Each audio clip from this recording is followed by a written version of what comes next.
C'est à Dimbokro, dans la région du Nzi, que la campagne de proximité de l'Observatoire de la qualité des services financiers de Côte d'Ivoire, dénommée OQSFCI Tour 2025, et visant à vulgariser les missions et les outils digitaux du dit observatoire, s'est achevée, à la grande satisfaction des populations.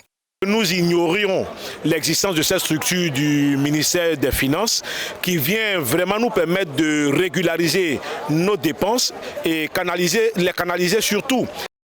Je n'avais pas connaissance de cette structure-là, mais par la grâce de Dieu, grâce à cette cérémonie d'aujourd'hui, ils nous ont édifiés, ils nous ont parlé de beaucoup de choses qui vont nous permettre demain de savoir qu'est-ce qu'il faut faire lorsque nous serons en banque, lorsque nous sommes en assurance, et également aussi pouvoir mieux nous comporter pour des opérations financières. Donc on tient encore vraiment à dire merci aux initiateurs. Outil de gouvernance et d'aide à la décision, instrument public gratuit et inclusif, l'OQSFCI fait de la formation et de l'information son cheval de bataille. Nous travaillons déjà à former les consommateurs parce qu'on pense que la qualité des services qu'on attend dépend en partie des consommateurs. Donc pour te former, on a mis à ta disposition un site EduFina. Tu as un peu d'internet, va sur EduFina pour te former pour que désormais tu sois plus gaou dans les mots financiers. Tu as besoin de savoir quelle est la meilleure institution que tu dois choisir, quelle est la meilleure banque, quelle est la meilleure compagnie d'assurance. Toujours EduFina, tu as le comparateur pour choisir tes produits.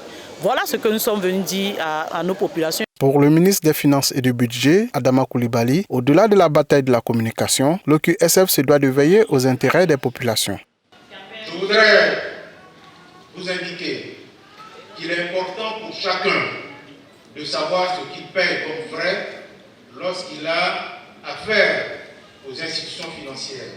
L'OQSFCI Tour 2025 a débuté le 28 mars dans la région du Gbeke et a permis de sensibiliser les populations des 14 chefs-lieux des districts du pays. Ce, avec l'appui financier du projet d'amélioration de la gouvernance pour la délivrance des services de base aux citoyens, le PAGDS.